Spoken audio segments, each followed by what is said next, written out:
Salam,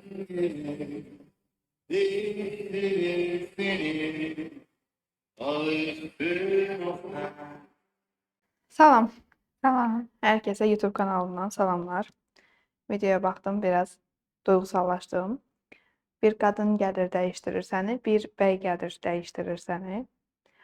Elə mahnıdan da bəlli olduğu kimi, bu gün nədən danışırıq? Münasibətlər. Hər kəsin yaralı yeri münasibətlər. Mhm. Nədir bu münasibət? Biz münasibətlərdə nələri yanlış edirik, nələri düz edirik, nələri dəyişdirməliyik, necə biz olmalıyıq? Yəni bunlardan danışaq biraz. Nədir əsas sualımız? Mahnıda diqqətimi çəkdi. Biri gəlir ancaq dəyişdirir. Niyə ancaq dəyişməyə fokuslanırıq? Yəni kimsə gəlib bizi dəyişməlidir ümumiyyətlə. O qədər gözəl bir hissdir ki o. Biz bəzən dəyişməyi çox toksik olaraq görürük ki, gəldi, məni dəyişdirdi, yenidən yaratdı, ondan sonra sevdi. Amma dəyişdirmək duyğusu bəzən də bunu daha pozitiv mənada baxsaq, o qədər gözəl bir hissdir ki, bir insanı əslində dəyişdirmir, özünü kəşf etməsinə səbəb olur. Bir insan gəlir, bütün yaralarını sarır, problemlərində yanında olur.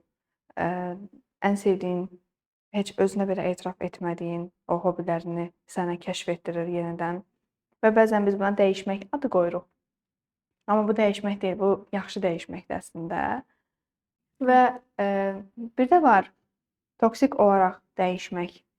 Yəni sən bu cür ol, mən səni ondan sonra sevim deyən ilişkilər var, münasibətlər var.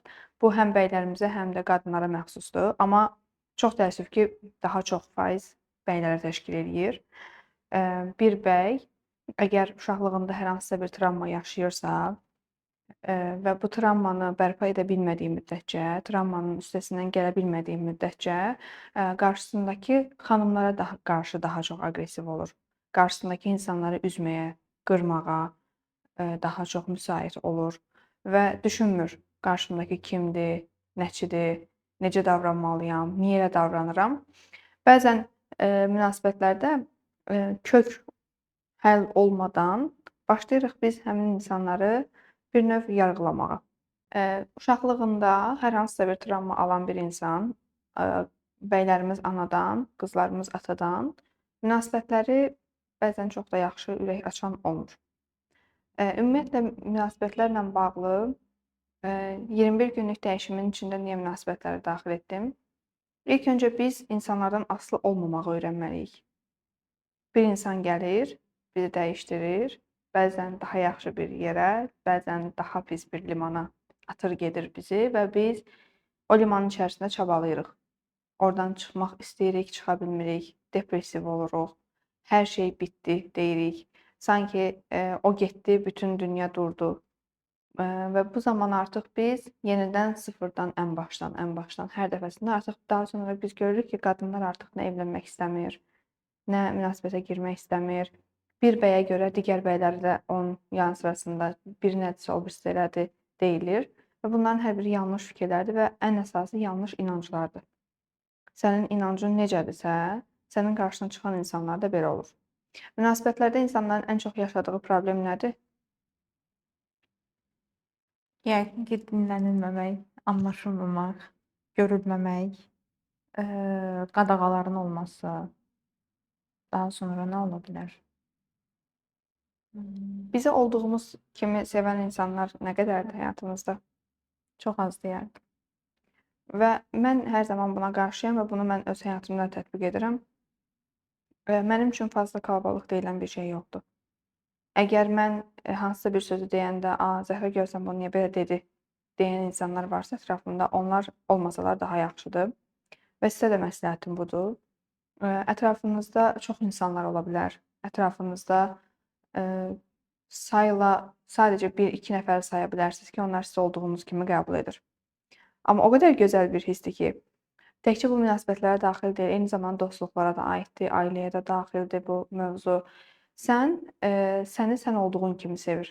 Dağınıq halınla, bəzən sərgəli halınla, bəzən ağladığın, bəzən çox güldüyün, əyləndiyin, depressiv olduğun və bunların hər birini qəbul edən bir insan və mən sənin içini bilirəm deyən bir insan. Sən bu addımı bunun üçün atmısan deyə bilən insanlar həyatımızda çox azdır. Əgər varsa da onları itirməyin deyirəm. Nə olursa olsun. Və eyni şəkildə bu münasibətlərə də daxildir. Münasibətlərdə bir insan gəlir, əgər biz formalaşmamışıqsa, özümüzü tapmamışıqsa, nə istədiyimizi bilmiriksə, necə qayda-qanunlarımızın olduğunu özümüz də bilmiriksə, o gəlir bizi rəngimizi dəyişir, eləyir sarı rəng, uzunsov. Başqası gəlir, o sarı rəngi deyir qırmızı olacaqsan, kvadrat formada. Və bir qadın daima dəyişmək məcburiyyətində qalır. Daima atasına görə davranır, qardaşına görə davranır, onun rənginə alır, onun dediyi kimi həyatını yaşayır. Və daha sonra artıq baza formalaşanda valideyn nə öyrədib? Daha çox kişilərin ön planda olduğunu, daha çox onların dediyini, qayda-qanunlarına əməl olunmalıdır. Yəni bir qadın onun üçün yaradılıb ki, bir kişi gəlib ona qayda-qanun desin və o qayda-qanunlarına qadın getsin. Yəni heç bir şəkildə sorğulamasın ki, bunu mənə niyə deyirsən? Və ondan sonra artıq bir qadın düşünür ki, mənim getdiyim ər evi də onlar nə deyəcəksə, mən də onu oturtdurmalıyam. Çünki həyatda xoşbəxt olmaq üçün belə etmək lazımdır. Hətta bu ailədə də misal üçün deyilir ki, getdin, o qaynana söz dedi, sakit dur, yola ver, başa düş. Özü çox belə aidiyyətsiz bir cümlə var ki, işte mən səni verdim onlara, onlar nə istəyirlərsə Bəli. etsinlər. Qurbanlıq malımı satırıq biz burada. Yəni bir Burada əşyamı artıq satırıq. bir övlada hətta deyərdim ki, bir travma olur ki, bu imtina etmiş kimi bir hiss yaradır da şuuraltı olaraq. Əlbəttə, həm də ki deyir ki, əti sənin, kemiyi mənim, türklərdə belə bir misal var. Bəli. Niyə? Sən əşyamı 25 il, 30 il, nə bilim indi 18 il uşaq böyütmüsən ki, kiməsə o cümləni deyəsən və ona əşya kimi satasan, bu bir insanın ruhunun satılması deməkdir. Və ər evində qızım nə olursa olsun, ər evində sus. Hər birimizin problemi olub, döyülmüşük də, söyülmüşük də, əsas o da indi xoşbəxtlik. Hansı xoşbəxtlikdən söhbət gedir? Nə dərəcədə xoşbəxtlər? Bu gün nənələrimiz, analarımız biraz dürüst olsunlar. Həqiqətən xoşbəxtdirlər. Həqiqətən qadın kimi qadın olmağı bilirlər ki, necə olur bir qadın. Əksəriyyəti maskalanır. Nəyinsə xatirinə susur. Çünki gedə bilməyəcəyi bir liman yoxdur. Yəni çünki bilir ki, nənəmiz, babamız, daha doğrusu anamız bilir ki, onlar geri qayıtsalar onu qəbul edəcək bir qapı yoxdur. Və buna görə dözüb oturublar. Amma mən bu gün dözmək məcburiyyətindəyəmmi? Və onlara bağlı olan qapını artıq indi öz övladlarına göstərirlər ki, sənin də Çox bağlı təəssüf. qapın var. Mən olsam, biraz fərqindəliyi olan insanlar olsa, yaşadığını yaşatmaz kiməsə. Bəli. Amma bu bilinçsiz şəkildə bəzən olur ki, biz yaşadığımızı yaşadırıq və fərqində belə olmuruq. Bu çox üzücü bir hadisədir. Bir qız uşağı ər evinə gedir və daha sonra orada təhqir də olunsa, döyülsə də, söyülsə də, oradan çıxmaq istəyərkən o qədər belə mən pasientlərlə rastlaşmışam, o qədər belə vakalarla rastlaşmışam mən ki, Zəhra xanım, gedim neyniyim? Gedib orada atamın, qardaşımın söhbətini götürməkdənsə, elə oturmuşam da burada. Niyə? Niyə biz bu şəkildə dürüst olmuruq? Axı qadın qadının ən böyük düşməni, ən böyük həmrəyidir. Bəli. Və bir qadın, nənələrimiz, analarımız durub etiraf eləsinlər ki, biz xoşbəxt deyildik, qəbul edirik bunu. Döyülmüşük, söyülmüşük, bir otaq evdə qalmışıq, qazsız, susuz, işıqsız, şərait olmayıb, kasıblığa dözmüşük. Amma niyə? Niyə bu gün o şəraitlər varkən, niyə boşanmaq kimi bir mövzu varkən heç bir psixoloq, heç bir insan məsləhət görə bilməz kiməsə boşanmağa. Amma mən bir insan əgər o evdə xoşbəxt deyilsə, ruhunu çürütməsin deyirəm. Oradan çıxsın deyirəm. Bəzən ola bilər ki, necə edim, təkəm, ailəm yanında durmur, uşağım var, necə gedə bilərəm? İstəyən adam edir. İstədiyimiz hər bir şey, əgər biz bir şey istəyiriksə, əgər biz bir şeyi istəyiriksə, onu mütləq ki, həyat, evrən, kainat, bütün qaynaqlarını gətirəcək bizə onu həyatımıza çağırmağımız üçün. Və münasibətlərin təməli nədir deyə soruşsaq, münasibəti mən necə idarə etməliyəm? Niyə xəyanət olmuram? Məsələn, sualı keçirmişdik keçən dəfə. Sosial şəbəkədə Sonra keçirtdik. Niyə xəyanət olunuram? Niyə eyni tip insanlar məni tapır? Eee, Boşanmaq istədiyim halda boşana bilmirəm. Atam kimi bir insanla sevgili oluram və ya nişanlı oluram. Niyə? Ancaq əksəriyyət bu suallardır. Elə ən başdan başlayaq. Münasibətlərin təməli sən özünü dərk edəndə olur. Sən nə istədiyini bildiyin zaman olur. Münasibət sənin üçün nədir? Nəyi gözləyirsən? Qarşı tərəf sənə necə davransa, qırmızı xətti çəkərsən? Hara qədər gəlməsinə icazə verərsən? Sərhədlərin nələrdir? Amma biz hər dəfəsində dəyişmək qısqancdır. Yaxşı, mən çox qısa geyinməyi sevirəm, amma ona görə uzun geyinirəm. Tamam, hörmət ola bilər. Onun istədiyini edə bilərsən, hörmət edə bilərsən. Amma bu səni görürsən ki, xarakterini belə dəyişdirməyə gətirir, çıxardır və manipulyasiya olunursansa, bunu gör artıq. Bunu gözünü aç, bax. Sən necə manipulyasiya olunursan? Sən həqiqətənmi olduğun kimi olanda səni sevməyəcək həmin insan? O zaman onu dəyişdirdiyi bir insan olaraq sevilsən nə yarar? Yəni mən dəyişdim, tamam. Zaten o məni olduğum kimi sevmir ki. Mənim dəyişilmiş halımı sevir. O nasıl sevməsin? Sən nə vaxtsa bir gün öz xarakterini ortaya çıxardacaqsansa, nə vaxtsa öz istədiyini həyata keçirəcəksənsə, deyəcəksən dəyişmisən. Dəyişmisən də nədir? İndiyə qədər göz yumurdun. İndi niyə göz yumursan? Niyə gözün açıldı? Və yaradılışımızı bildiyimiz müddətcə, özümüzü tanıdığımız müddətcə, mən sənə gəlib ac olmadığın halda yemək yedizdirə bilmərəm. Çay istəmədiyin halda mən sənə çay verə bilmərəm. Amma sən nə edirsən? İstəmədiyin halda yemək yeyirsən. İstəmədiyin halda onu içirsən. Əsas odur ki, qarşındakı insan xoşbəxt olsun. Niyə? Niyə bu qədər fədakarlıq edirik? Qarşı tərəf xoşbəxt olacaq deyə öz bədbəxtliyimizi özümüz inşa edirik. Daha sonra o hördüyümüz hörük ki var, onun içərisində özümüz qalırıq. Barmaq qurdu kimi. Bəs Zəhra xanım, necə biri olmalıyıq ki, ümumiyyətlə münasibətlərdə incinməyək, zərər görməyək, özümüzü qorumağı bacaraq, öz sərhədlərimizi artıq bir çizə bilək. Yəni burdan izləyicilərin də dilindən demək istəyirəm. Çünki bir çox münasibətlərdə bu hadisələr yaşanır. Ya yox deməkdən çəkinirlər. Manipulyasiya olunduğunun fərqində ola belə buna tabe olurlar. Qarşı tərəfi itirmək istəmədiyin halda sən daha çox manipulyasiya olunursan. Bəs niyə görə birini itirmək istəmirik? Əsas problem elə ordadır. Hansı duyğunu itirmək istəmirsən? O insanla əlaqədar bir şey deyil. Sən Yəni şəxs uşaqlığınla deyil, duyğu. şəxs deyil. Duyğunu sən itirmək istəmirsən. O duyğunu sənə başqa bir insan gətirsə, versə, sən o insanı, yəni çox sağ ol deyib həyatından çıxarda biləcəksən. Amma o duyğunu sənə yaşada bilən bir insan olmadığını düşündüyün üçün bəzən olur ki, biz daha çox fədakarlıq edirik və qadınsal olaraq qadın psixologiyası belədir ki, kişi psixologiyasından daha fərqli bir nüans odur ki, kişi psixologiyası məntiqidir, amma qadın duyğusaldır. Və qadın bir neçə davranışına görə bir davranışını silə bilir. Məsələn, o filan vaxtı mənə bu cür davranmışdı, heç olmaz mən bunu görməzdən gəlim. Amma bəzən o görməzdən gəldiyimiz şeylər ki var, o görməmək axırda o duyğu boşalmasını bir insan bir nöqtədə yaşayır. Və sən onu tamamilə aidiyyətsiz bir mövzuda bitirirsən. Bir qadın əgər çox danışırsa, çox özünü ifadə edirsə, özünü çox dilə gətirsə, mən onun üçün etmədim, mən bunu buna görə elədim. Deməli o insan toparlamaq istəyir münasibətini.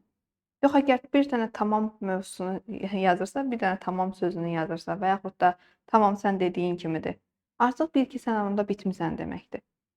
Bu niyə belədir? Çünki bir qadın görür nə zaman səndən gedir. Çabalayır. Çox üzr istəyirəm. Görür ki, səndən heç bir şey olmayacaq və ondan sonra başlayır deyir ki, tamam mən səni artıq bu cür qəbul edirəm və dəyişdirmək ehtiyacı duymadığı an bitir. O ki qaldı sənin sualına, nələrdən qorxursansa o sənin başına gəlir. Sənin beynin nəyi münasibətində istəmirsənsə, ona fokuslandığı üçün onu sənin başına gətirir. Əgər sən düşünürsən ki, mən xoşbəxt olmaq istəyirəm münasibətimdə, incinmək istəmirəm, tamam, ancaq incinmək duyğusunu gətirir sənə. Çünki beynimiz mamə şəkilçisini qəbul etmir. İndi baxın görün, bugünkü tapşırıq o olacaq ki, münasibətlərlə bağlı hansı mənfi inanclarınız var və yaxud da nələri yaşamaq istəmirsiniz. Görəcəksiniz ki, əksəriyyətini istəmədiyinizi yaşamısınız. Çünki beyin Mame şəkilçisini qəbul etmədi, sözün kökünü götürdü və başladı sən daim onu düşündüyün üçün, ona fokuslandığın üçün başladı sən onun həyatına gətirməyə. Və sən yox deməyi nə zaman öyrənirsən, bu qəddarlıq deyil, bu dəyişmək deyil. Bu insanın özünü birinci növbədə düşünməsi deməkdir. Hər zaman deyirlər ki, hə mən çox özgüvənliyəm, mən özümü xoş hiss edirəm, nəm səhhətlərimi çəkə bilirəm. Deyirəm tamam. Əgər sən sevmədiyin halda, istəmədiyin halda bu gün sevgilin sənə zəng edir ki, mən səni gəlirəm harasa aparmağa. İstəmirsən, bu gün evdən çıxmaq istəmirsən, gedirsənsə, deməli sən yox deməyi bacarmırsan və sənin özgüvənin yoxdur. Sənin özgüvənin olarsa, nə olar? Mən bu gün dinlənmək istəyirəm. Mən bu gün çıxmaq istəmirəm və fikrim qətidir. Eyni zamanda bu digər nüanslar da daxil, digər hallar da daxildir ki, bir dəfə deyirsənsə, onun üzərindən keçmək lazım deyil. Yəni bir kişi münasibətinə baxın, harasa icazə vermirsə, ondan sonra yəni nə qədər dil tökürsən tök, yenə də deyəcək ki, yox. Çünki qürur məsələsi var biraz bəylərdə. Amma qadınlarda heç mi olmaz. Bunu keçim, fədakarlıq duyğusu var. Və buna görə də artıq avtomatik olaraq sən öz sərhədlərini çəkə bilməyəndə, sən öz dediyinin üzərində dura bilməyəndə, o deyəcək ki, Zəhrat da yola verərəm. Və yaxud da Zəhrat da səhv eləyərəm ona, hə, bir dəfə, iki dəfə xoş söz deyəcəm və salam, keçib gedəcək. Amma sən ona fikrini düzgün şəkildə bildirməyə bacarmalısan. Bu bəzən çox səhv anlaşılır. Trip atmaq kimi, sifət eləmək kimi. Sifət eləməklə trip atmağın heç bir şəkildə əlaqəsi yoxdur bunun. Bəli. Sən trip atmırsan, sifət etmirsən. Sadəcə bir kişi psixologiyası uşaq psixologiyasına bərabərdir. Neçə yaşı olursa olsun. Deməli sən uşağa necə reaksiya verirsənsə, kişiyə də reaksiya verəndə biləcəksən ki, artıq o sənin qədrini bilir. Necə olur, uşaq nə isə edirsə, onun mütləq cəzasını çəkir. Eyni şəkildə də bu hər iki şəxsə də aiddir. Həm qadın, həm bəy etdiyinin bədəlini ödəməlidir. Etdiyinin bədəlini ödəməyən insan, cəzasını çəkməyən insan daha sonra səni ümumiyyətlə saymayacaq. Belə bir ifadə var ki, çox sevdim o ifadəni. Əgər sən bir bəyə anası kimi davranacaqsansa, üzərinə gəlin gətirəcək. Yəni sən ona nə qədər analıq, anacılıq duyğusunu verəcəksinsə, bir o qədər xəyanətə uğrayacaqsan. Xəyanət nədir? Xəyanəti edən bir insan hər zaman günahlandırılır ki, filan kəs mənə xəyanət etdi. Amma biz bunun kökünü özümüzdə tapmalıyıq. Bu həyatda başımıza gələn hər bir şeyin səbəbi bizik. Biz cavab tapmalıyıq. Səbəb bizdə başlayır və bizdə də bitir. Səbəb nədir? Mən məsələn, qadınlar günahlandırır özünü. Mən bəlkə qadın kimi davrana bilmədim, bəlkə mən münasibətimi yaxşı davam etdirə bilmədim. Xeyr, sənin yenə də burada inancların söz mövzusudur. Yəni sən əgər düşünürsən ki, başqasını dəyişdirilə bilərsən, özgüvənsiz bir insansan, başqa bir qadınlar səndən daha gözəl olduğunu iddia edirsənsə, o zaman sən xəyanət olunacaqsan. Çünki sənin özünə qarşı güzgüdə komplekslərin var. Bunu aradan qaldırmırsan. Və bu şeyi sevmirəm. Çox vaxt deyirlər ki, kişini ihmal etmə, uşağa başın qarışır və s. Sevən bir insan uşağının yanında olanda da o qadını sevir. Yəni bunun ona aidiyyəti yoxdur, bu səbəb deyil. Və sənin qadın kimi qadın olmağın nə deməkdir? Özünü o enerjidə hiss eləməyin. O qədər gözəl, baxımlı qadınlar var ki, onlar da xəyanətə uğrayır. Sənin sadəcə makiyajın üzündəki maskandır. Sənin geyimin sadəcə maskandır. Sən əgər o enerjidə özünü hiss etməyəcəksənsə, o zaman yenə də xəyanətə uğrayacaqsan və baxın görün dünya şöhrətli insanlara, qadınlara çox gözəl xanımlardır, amma onlar belə xəyanətə uğrayıblar. Çünki sən özünü o enerjidə hiss etmirsən. Və o enerjidə hiss etmək nə mənaya gəlir? Yenə də özümüzü tapmağa. Yenə də gəlirik özümüzü tapmağa, özümüzün özgüvənini bərpa etməyə, bunun üçün texnikalar etməyə, bunun üçün fərqindəlik yaratmağa. Bu həyatda bir insan özünü tapmırsa və missiyasını tapmırsa, ən yarımçıq insandır deyirəm. Yarımçıq olan insan hər yerdə yarımçıqdır. Münasibətlərdə də yarımçıqdır, ailə daxili münasibətlərdə də, ana ilə, ata ilə də yarımçıqdır, iş yerində də yarımçıqdır. Sən bunu tamamlamağın üçün birinci növbədə yenə də yazmaqdır. Yazmaq bizim ən gözəl dərmanımızdır. Münasibətlərdə nəyi yaşamaqdan qorxuram? Münasibətdə nəyi yaşamaq istəyirəm? Münasibətlə bağlı necə bir inancım var? Kişilərlə bağlı necə bir qəlibim var? Kişilərin hər biri belədir, kişilərin hər biri belə davranır. və s. Yəni bu qəlibləri yazacaqsınız bu dəfə. Və fərqindəliyini qazanacaqsınız ki, necə kişilərə qarşı əgər bir inancın varsa ki, sənin kişilərin hamısı belədir, hamısı şərəfsizdir, hamısı filankəsdir, filankəsdir, tamam da elə insanlar çıxacaq sənin qarşına. Sən axı demirsən ki, xeyirxahdır, sevəndir, özgüvənlidir. Tamam bir nəfərə görə bütün hər bir insanı eyni bilmək də olmaz. Sən bir dəfə hansısa meyvəni yeyəcəksən, çürük çıxacaq, 2 dəfə, üçüncüdə daha sağlamı çıxacaq və onu daha sağlam şəkildə seçəcəksən. Və burada əgər elə bir şeylər yaşamısınızsa münasibətlə bağlı dəyərsizlik, özgüvənsizlik, aşağılayan bir insanla qarşılaşmısınızsa, xəyanətə uğramısınızsa, bunun hər birinə o qədər şükür edin ki, şükür bizim ən gözəl ilacımızdır, dərmanımızdır.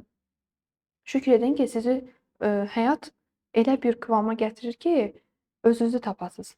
Bu insanlar çıxmasa, özünüzün istəklərinin fərqində olmayacaqsınız. Sevdiyinizin, sevmədiyinizin, nəyi istədiyinizin, nəyi istəmədiyinizin fərqində olmayacaqsınız.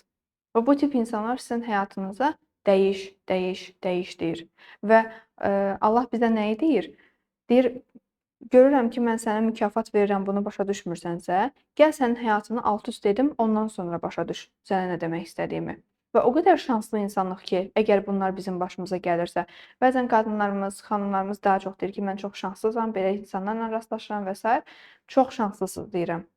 Əgər Allah sizin üzərinizdən əlini çəksəydi, həmin insanları həyatınıza göndərməyəcəkdi və siz özünüzü tapmayacaqsınız. Necə gəlmisinizsə, elə də gedəcəydiniz. Amma bu gün onları yaşamağınızın nəticəsində siz ən gözəl məni yaşayırsınız. Mənlik duyğusunu, mən kiməm duyğusunu yaşayırsınız. Və təbii ki, bundan sonra özünüzü tapandan sonra həyatınıza gələn insanlar da sizi xoşbəxt edəcək. Nə zamana qədər ki, xoşbəxtliyi kənarda axtaracağıqsa, bir o qədər də yanılacağıq, bir o qədər də tapmayacağıq, bir o qədər də düşəcəyik. Amma xoşbəxtliyi daxilimizdə tapsaq, o zaman bu daha qalıcı xoşbəxtlikdir. Bunun ikinci hissəsini edək. Edək. Sualları növbəti dəfəyə saxlayırıq. Tapşırıqlarımızı artıq bildik. Təşəkkür edirəm dinlədiyiniz üçün. Sabah görüşək. Təşəkkür edirik Zəhra xanım. Çox dərin danışdınız. Növbəti hansı mövzu olacaq? İkinci hissə. Yenə də bu mövzu və suallar əsasında olacaq bu dəfə. Tamam. Yəni burada başa düşürük ki, mən danışacağam. Bəli. Tamam. O zaman bitirdik. Hələlik. Hələlik.